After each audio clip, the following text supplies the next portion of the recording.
Imagine this, it's past midnight. You're exhausted after a long shift. You step into a cab, expecting a routine ride home.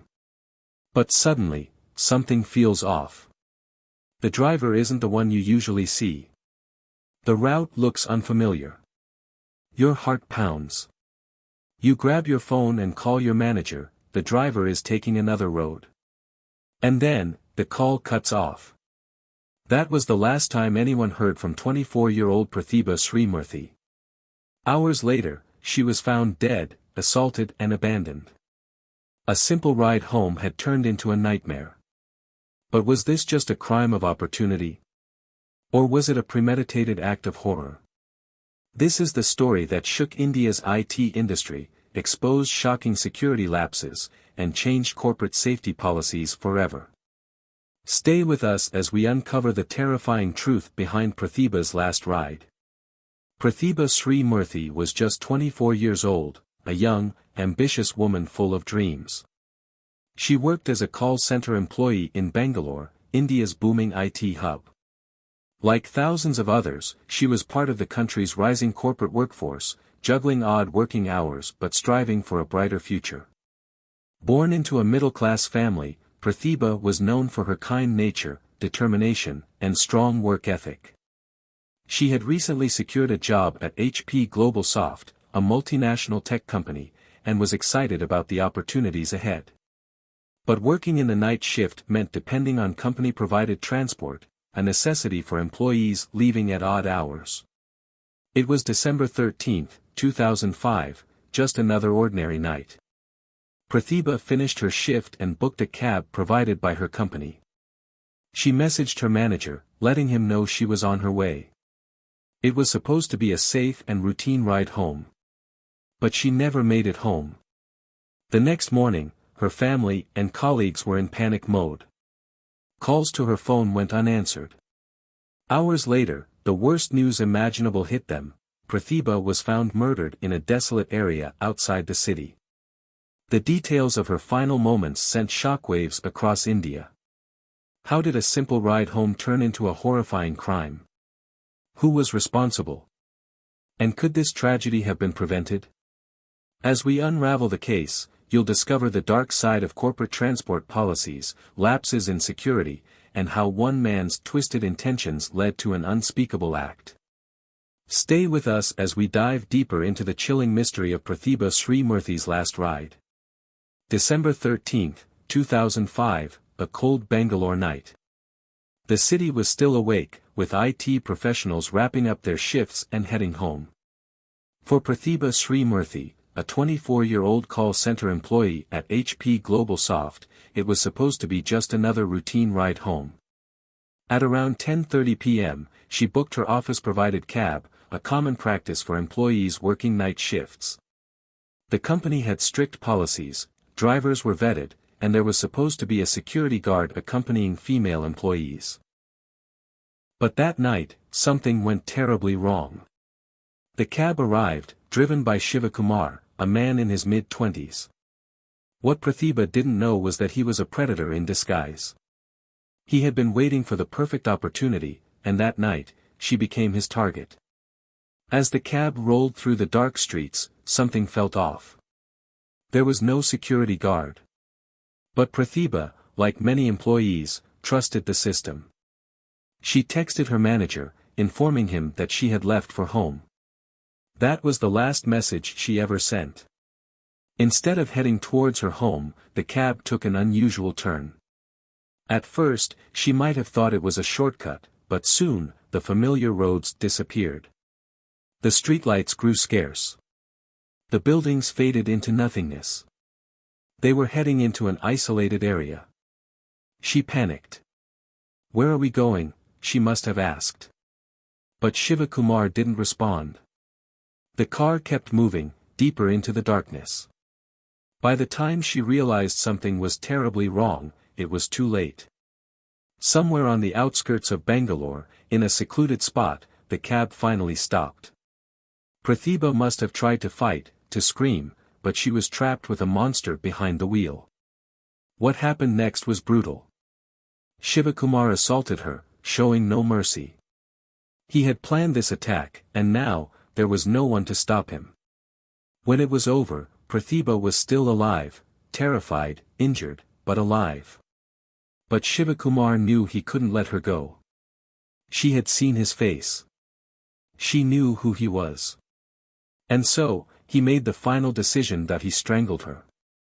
With his bare hands, the night that started as a simple cab ride home ended in a horrific murder. Her body was dumped in an abandoned area, left cold and alone. Shivakumar, thinking he had gotten away with it, drove off, back into the city, as if nothing had happened. By morning, Prathibha's family was in panic mode. She had never made it home. Calls went unanswered. Messages were ignored. Something was very, very wrong. No one knew that just hours earlier, she had fought for her life in the back seat of what became her death trap. But justice was coming. What happened next would send shockwaves through the country. The morning of December 14, 2005, started like any other in Bangalore. But for Prathibha's family, it was a morning of sheer panic. She hadn't returned home. Her phone was off. No calls. No messages. Something was wrong. Her parents contacted HP Global Soft, where she worked. The company checked its records. It showed that Prathibha had left the office in her company-provided cab around 10:30 p.m. the previous night. So where was she? The police were alerted, and an immediate investigation began. The first and most crucial lead. The cab driver, Shivakumar. Hours turned into a day of fear and uncertainty. Then came the worst possible news. Somewhere on the outskirts of Bangalore, in an abandoned, desolate area, a body was found. It was Prathibha. Her lifeless form lay in the dirt, discarded like she meant nothing. But she did. She was someone's daughter. Someone's friend. Someone's entire world. And now, she was gone. The forensic team arrived. The brutality of the crime sent shockwaves through the officers. She had been sexually assaulted. Strangled. Murdered. Shivakumar hadn't just taken her life, he had robbed her of her dignity, her future, her dreams. The police moved fast. They retraced the last known movements of the cab and identified the driver. Shivakumar. He was arrested within hours. At first, he tried to lie, to weave stories, but the evidence against him was overwhelming. When the interrogators pressed harder, he finally broke. His confession was chilling. He admitted that he had been watching female employees for weeks, looking for the perfect victim. Prathibha was unlucky enough to fall into his trap. That night, he was supposed to drop her home safely. But instead, he drove her to an isolated location and committed the unthinkable. And when it was over, he knew he couldn't let her live. So he killed her. With his own hands. Shivakumar thought he would get away with it. But he didn't. Prathibha's murder was not just another crime, it was a wake-up call. It exposed the dark reality of safety concerns for women, even in professional spaces. A young woman went to work, hoping for a better future. Instead, she met a monster disguised as a driver. And in that one horrifying night, everything changed. The murder of Prathibha Sri Murthy sent shockwaves across Bangalore. A young woman, working a respectable job, had been abducted, assaulted, and killed, all while using a company cab, something meant to ensure safety. For the police, this wasn't just another case. This was a race against time. The first critical clue was the company logbook. It revealed that Prathibha had boarded a company cab at 10:30 p.m. the night before. The driver assigned to her? Shivakumar. But where was he now? Officers tracked his movements, calling him in for questioning. But by then, the real damage was already done. The crime scene was brutal. Her body, abandoned. Her phone, missing. Forensics found struggle marks on her wrists, suggesting she fought back. There were signs that she tried to call for help, but couldn't. Then came a key breakthrough: her mobile phone records. The police discovered that her phone had been switched off at a specific location, outside the city. And Shivakumar's phone? It was traced to the exact same place at the same time. Shivakumar was cornered. His lies weren't adding up. The police pressured him with evidence: his phone location, his last known movements, and the testimonies of other drivers. And then, he cracked. He confessed. Every chilling detail. He admitted that he had been watching women in the company for weeks.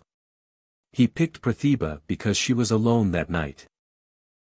He drove past her house, took a detour, and stopped in a deserted area. When she panicked and tried to escape, he overpowered her. First, he assaulted her. Then, to silence her forever, he strangled her. Finally, he dumped her body like she was nothing. But she wasn't nothing. And now, justice was closing in. The murder of Prathibha Sri Murthy wasn't just a crime, it became a turning point in India's fight for women's safety. The brutality of the case sparked public outrage, with protests demanding swift and severe punishment for Shivakumar, the man who shattered an innocent life. As the trial commenced, the prosecution wasted no time in presenting damning evidence.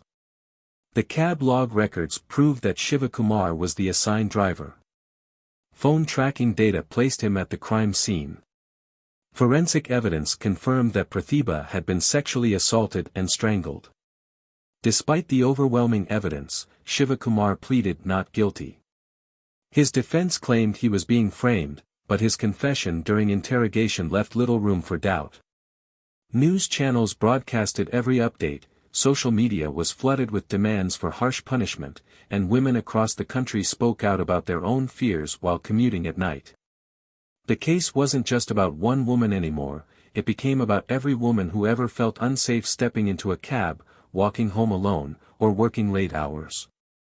The prosecution argued that this was not just another crime, this was a crime against every woman's right to safety. They demanded the maximum punishment. After months of trial, the verdict was finally in. The courtroom was silent as the judge read out the sentence. Death penalty for Shivakumar. It was a rare and severe punishment, but it sent a powerful message: crimes against women would not be tolerated. The courtroom erupted in emotion. Prathibha's family wept, there was no bringing her back, but at least her killer would never harm another woman. This case led to major reforms in corporate safety policies. Companies introduced stricter background checks on drivers and ensured real-time tracking of employee transport. But the question remained: was justice truly served? Could any punishment ever make up for the loss of an innocent life? Prathibha's story was a wake-up call, one that reminded the nation that women's safety isn't just a privilege. It's a right. And it must be fought for. Prathibha Sri Murthy's murder was supposed to be a wake-up call. It shook the nation, forced companies to introduce safety policies, and even led to stricter regulations for cab services. But ask any woman today, do they feel safe traveling alone at night? The truth is disturbing. Despite the outrage, the protests, and the promises of justice, women across India still live in fear. Crimes against women continue to dominate headlines. Every day, there's a new name, a new victim. Ride-sharing apps promise safety, but horror stories still emerge. Corporate transport systems claim to be secure, but background checks are often weak. Self-defense tools like pepper sprays offer some security, but should women have to defend themselves in the first place? Prathibha's case was not just about her, it was about the countless women who step into a cab every night, trusting that they will reach home safely. But the reality is harsh: trust alone is not enough. Systemic failures, societal attitudes, and weak law enforcement still put women at risk. So we must ask, how many more Prathibhas before real change happens? The fight isn't over. Women deserve safety, not just in policies, but in reality. Until then, the fear lingers.